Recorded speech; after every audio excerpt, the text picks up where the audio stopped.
Escuché la voz de Isadora antes de sentir su mano clavándose en mi brazo como garra.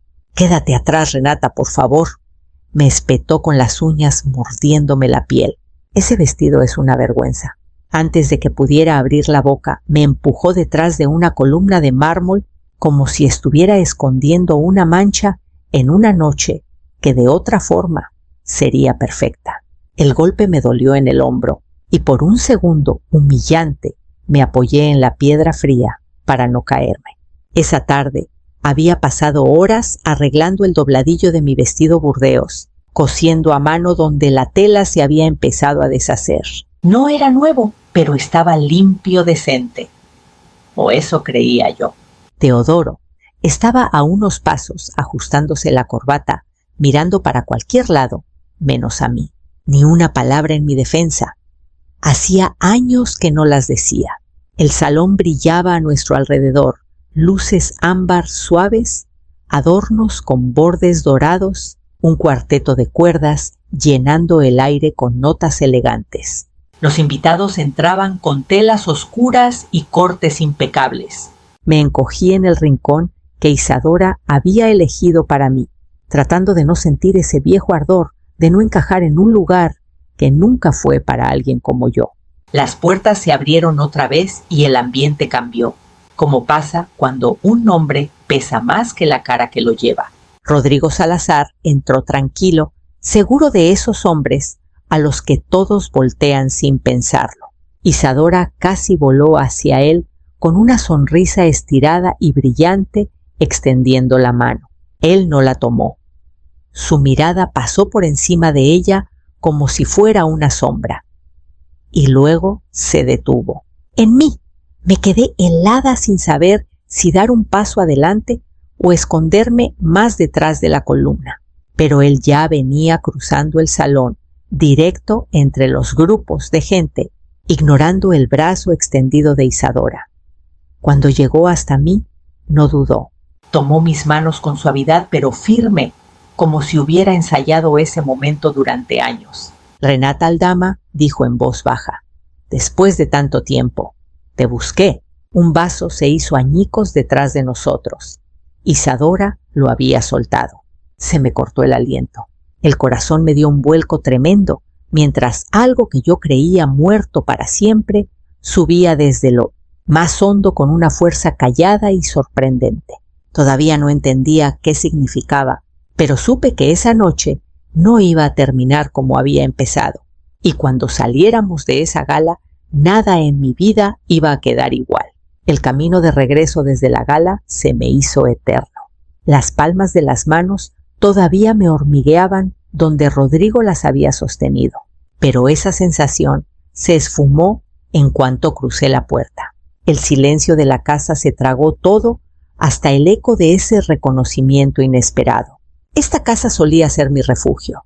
Hace años aquí había calor, la risa de mi marido saliendo de la cocina, los dos pintando la sala un verano no más, porque nos dio la gana de cambiar algo juntos. Yo elegí cada lámpara, cada jarrón, cada cojín suave. No era gran cosa, pero era nuestro. Cuando él se fue, el silencio se volvió insoportable. Que Teodoro e Isadora se mudaran pareció una solución, entonces una forma de llenar los huecos. Solo hasta que nos acomodemos, me aseguró Isadora, con esa sonrisa suya. Quise creerle. Primero se llevaron el cuarto principal. Necesitamos más espacio, mamá, dijo Teodoro sin mirarme a los ojos. Luego mi estudio para el trabajo remoto de Isadora y mis libros terminaron en cajas en el garaje. Después, los muebles de la sala que yo había juntado con tanto cariño desaparecieron de la noche a la mañana. Llegué una tarde y encontré un arreglo de catálogo, líneas rectas, superficies de vidrio, cosas que nunca habían sentido una mano humana.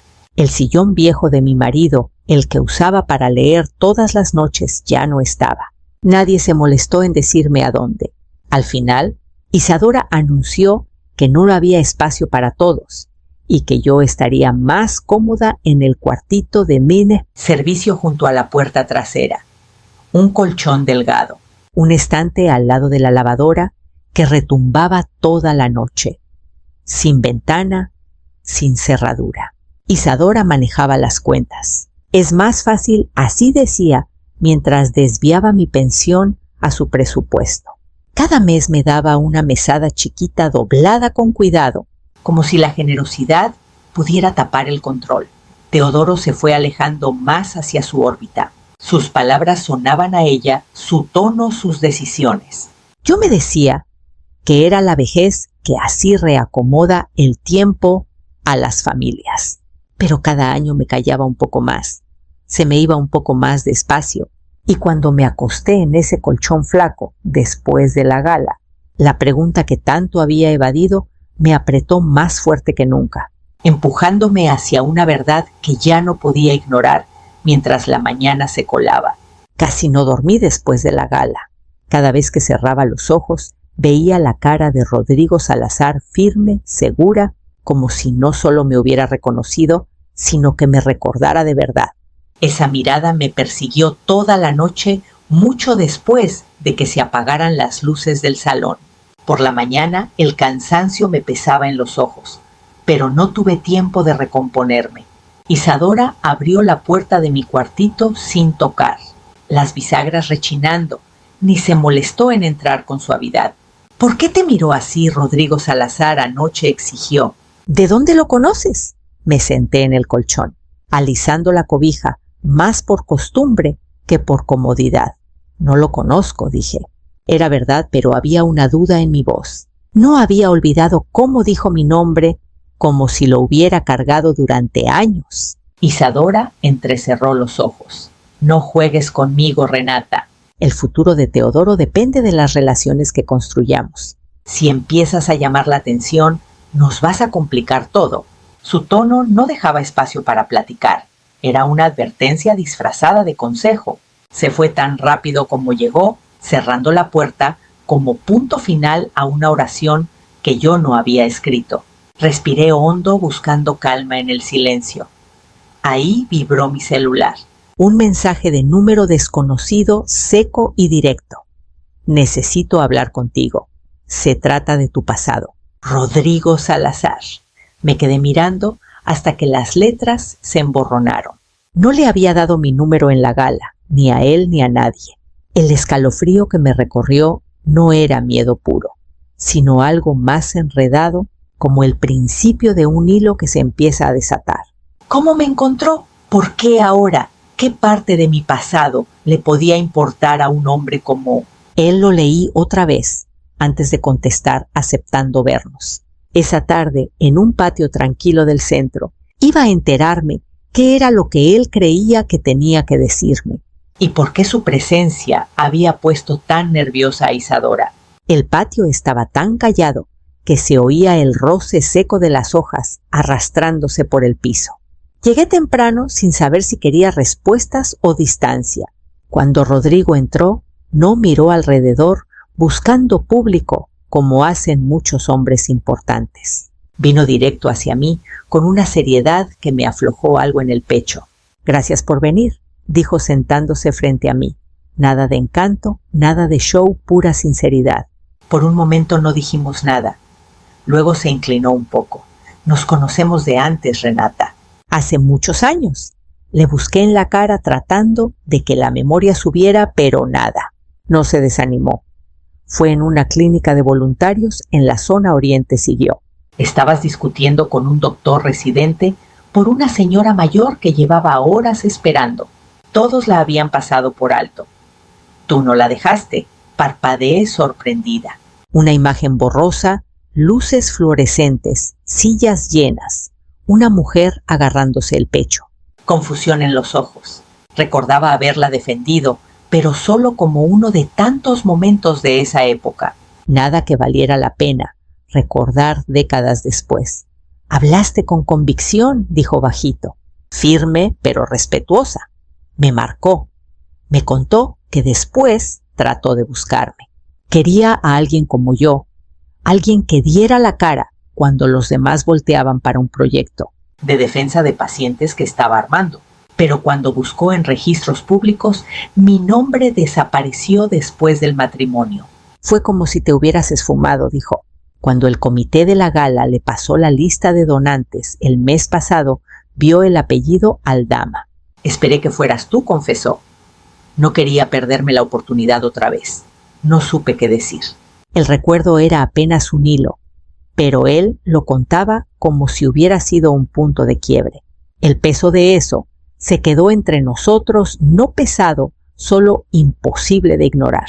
Respiré despacio y entendí que esta plática no era un final, sino el comienzo de algo que todavía no definía, algo que me iba a pedir más verdad de la que me había permitido en años. Cuando crucé la puerta trasera, el sol ya se había escondido detrás de la barda.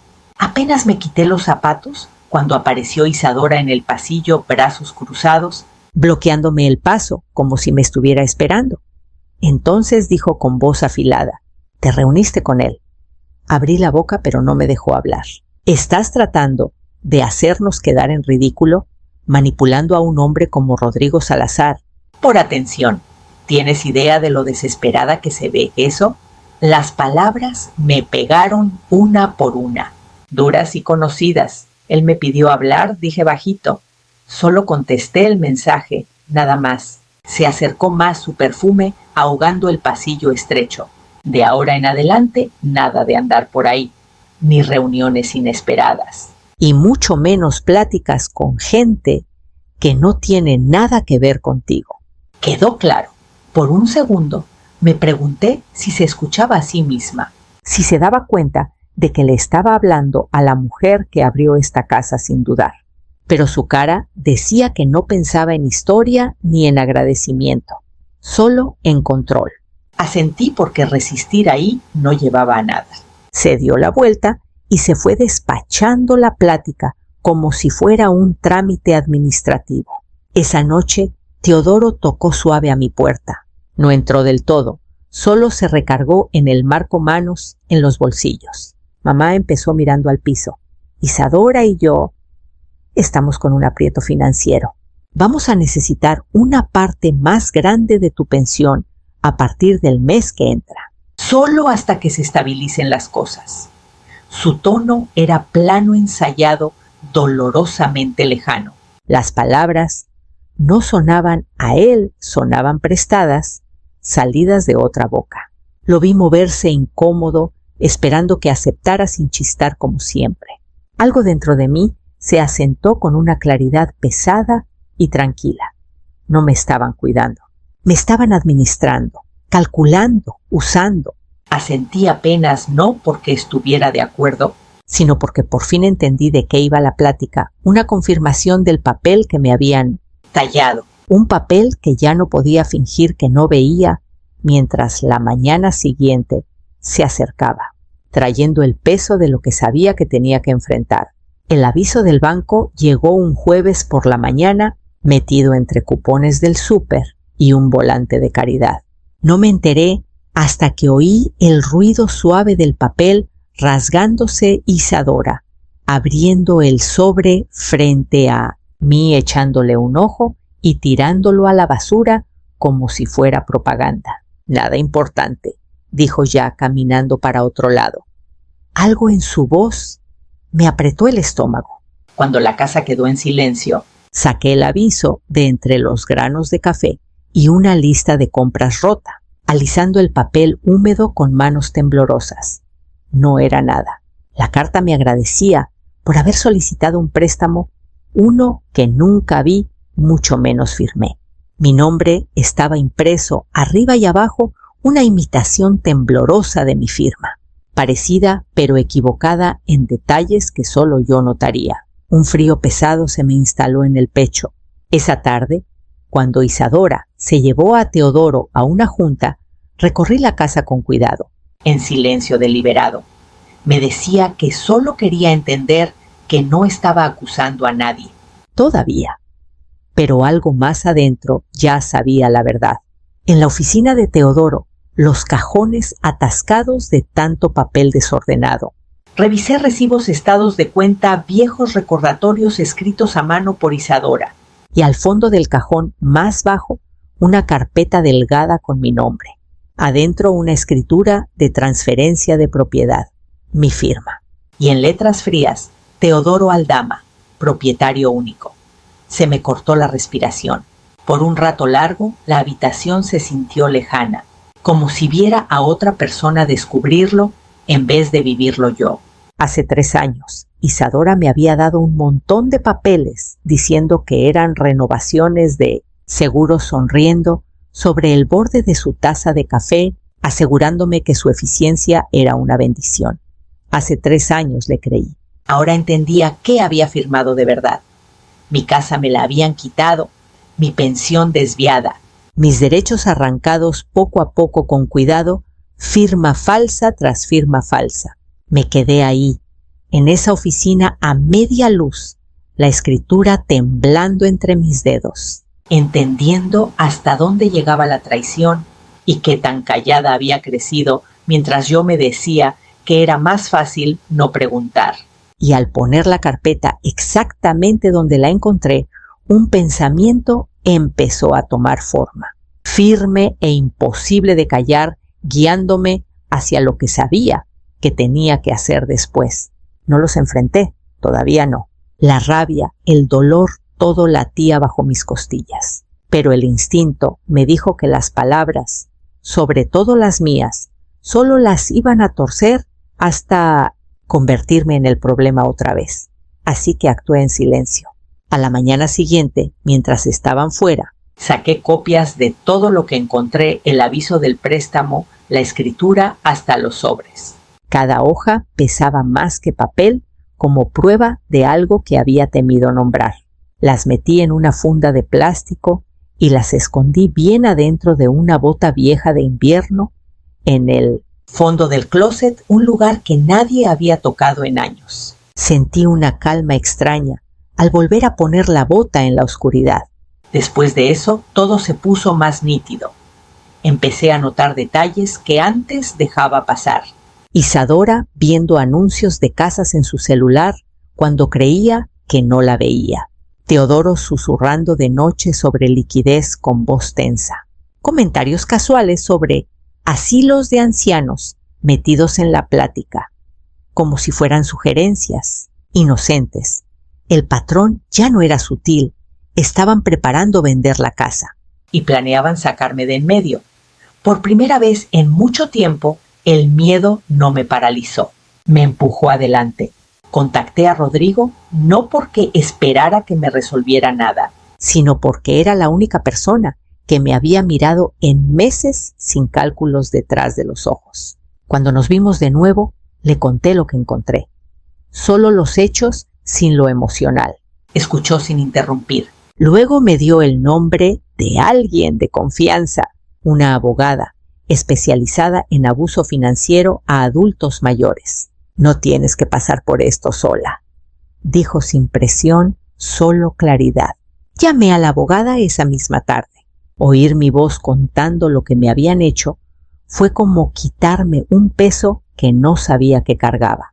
Por primera vez en años, el camino adelante no parecía un callejón sin salida, parecía un comienzo y sabía exactamente hacia dónde tenía que girar, mientras los días avanzaban firmes hacia él. Enfrentamiento que ya no podía evitar. La noche de la cena se sintió armada desde que olí los platillos caros del catering y vi las copas de cristal alineadas como soldados en la mesa del comedor. Isadora se movía por la casa con el porte afilado de quien audiciona para una vida nueva, una que necesitaba borrar la vieja, incluyéndome a mí. Quédate en la cocina esta noche, me dijo, mientras se ponía los aretes. No queremos confundir a los inversionistas sobre los roles en la casa. Roles, como si yo fuera una empleada cuyo nombre no se había aprendido. Asentí metiendo el pequeño grabador en el bolsillo. La abogada me había sugerido documentar las conversaciones cuando se pudiera. Me dije que no hacía nada malo. Solo guardaba la verdad antes de que desapareciera como tantas cosas en esta casa. Los invitados llegaron en oleadas de perfume y zapatos lustrados. Las risas subían y bajaban como crescendos ensayados. Me quedé detrás de la puerta, escuchando el ritmo de copas chocando y los halagos practicados de Isadora. Entonces el ambiente cambió. La voz de Rodrigo Salazar se oyó clara sobre el murmullo. Había llegado. Antes de que Isadora pudiera interceptarlo, lo escuché preguntar: ¿Dónde está Renata? Quiero saludarla. Las risas se cortaron. Hasta los cubiertos se quedaron quietos. La sonrisa de Isadora se tensó mientras señalaba hacia la cocina. Está ocupada por allá atrás. Esperaré, respondió él apartándose, como dándome espacio para entrar al salón por mi cuenta. Mis pies temblaron, pero di un paso adelante. Las conversaciones murieron otra vez. Los ojos de Isadora brillaron de pánico. Teodoro se veía perdido. Rodrigo me saludó con la cabeza antes de hablarle al grupo. Estaba preguntando por la casa. ¿Quién es el dueño legal? El aire se apretó. Teodoro tragó saliva, balbuceando una explicación que se contradecía en segundos. Isadora trató de corregirlo, pero entre más hablaban, más se enredaba su historia. Algo dentro de mí se ancló. Cuando por fin di un paso al frente, mi voz no tembló. Firmé unos documentos que creía que eran renovaciones de seguros, dije. Mi pensión no ha llegado a mi cuenta en años. Y hay un préstamo a mi nombre que nunca autoricé. Un murmullo recorrió a los invitados. En ese momento la puerta principal se abrió despacio. Entró la abogada saludándome con un gesto pequeño. 2 oficiales esperaban afuera, listos para tomar declaraciones. El color se le fue de la cara a Isadora. Los hombros de Teodoro se hundieron. Solo hice lo que me dijeron, murmuró casi inaudible. Pero mi voz se mantuvo firme. Por primera vez en años, no era yo la que se encogía en los rincones. No era yo la que la manejaban hasta callarla. Y mientras el salón se desmoronaba a su alrededor, sentí el cambio claro de poder regresando a las manos de donde nunca debió salir, llevándome al siguiente capítulo que sabía que tenía que enfrentar. La mañana después del enfrentamiento, volví a casa con una orden judicial temporal en la bolsa, un papel delgado, que pesaba más que nada que hubiera cargado en años. Prohibía la venta de la casa y obligaba a Isadora y Teodoro a salir durante la investigación. Para la tarde ya se habían ido, sin despedidas dramáticas, sin portazos, solo silencio. Por primera vez en tanto tiempo, ese silencio no se sintió como castigo, se sintió como aire.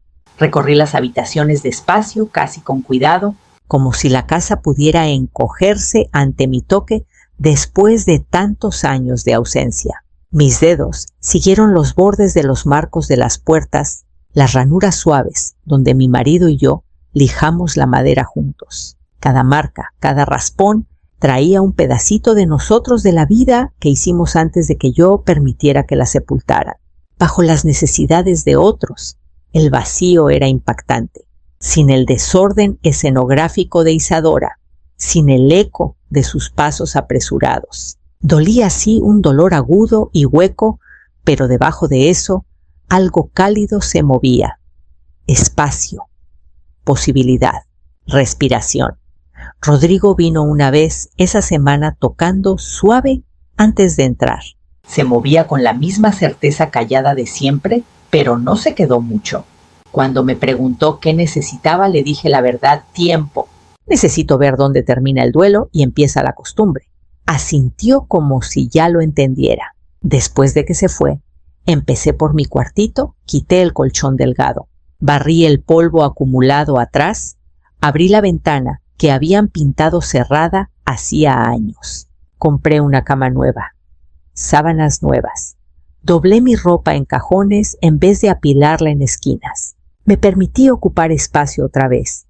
Cuarto por cuarto, la casa volvió a ser algo reconocible. Y mientras lo hacía, yo también. Una semana después, regresé a la clínica comunitaria donde había voluntariado. El olor a antiséptico y expedientes de papel me pegó como un recuerdo que corre al frente. Alguien me preguntó si podía ayudar con los formatos de ingreso y sin pensarlo dije que sí. Mi voz sonó firme, más fuerte que en años. Y mientras caminaba de regreso a casa, me di cuenta de que me movía con otro peso, otro equilibrio, llevándome hacia lo que viniera después. Pasaron meses, en un ritmo que casi había olvidado, mañanas tranquilas, mandados manejables, tardes que se asentaban suaves en vez de aplastarme. El proceso legal avanzó lento pero seguro. Tomaron declaraciones, revisaron documentos, compararon firmas. Poco a poco, las piezas de mi vida que me quitaron, sin que yo entendiera, volvieron a mí. Primero regresó mi pensión depósito, directo esta vez, a una cuenta que solo yo controlo. Luego, la confirmación de la escritura. La casa era mía, otra vez, libre de papeles falsos y firmas escondidas. Tener ese documento en las manos fue como exhalar después de años respirando poquito y con cuidado. Teodoro me buscó una tarde, preguntando si podíamos hablar. Acepté, pero nos vimos en un café, no en la casa. Se veía más pequeño de lo que recordaba, desgastado en las orillas. Se disculpó tartamudeando imperfecto, pero fue más de lo que esperaba. Escuché, pero no corrí a consolarlo. Por primera vez entendí que el perdón puede existir sin entregarme de nuevo. Nos despedimos con un entendimiento frágil. Habría relación, pero dentro de límites que yo pongo, no los que me imponen. Rodrigo siguió siendo una presencia callada esos meses. Nunca empujó, nunca pidió más de lo que yo estaba lista a dar. A veces tomábamos té en el porche, a veces íbamos juntos al mercado de la colonia, platicando de cosas ordinarias que de alguna forma se sentían como comienzos nuevos. Dejé que su firmeza fuera algo hacia lo que podía inclinarme, no apoyarme del todo, sino inclinarme a mi ritmo. Una mañana compré unos sobrecitos de semillas por impulso cempasúchil-cíneas, unas flores resistentes que prometen color hasta en temporadas impredecibles. Las planté afuera de mi ventana, metiendo cada raíz en la tierra con un cuidado que se sintió casi ceremonial. Un jardincito pequeño, nada espectacular, pero marcaba algo importante, la decisión de volver a crecer. Y mientras los primeros brotes empujaban la tierra, sentí el mismo cambio callado dentro de mí, una vida que se expande, que ya no se encoge, llevándome hacia adelante, hacia lo que espera más allá de la puerta principal.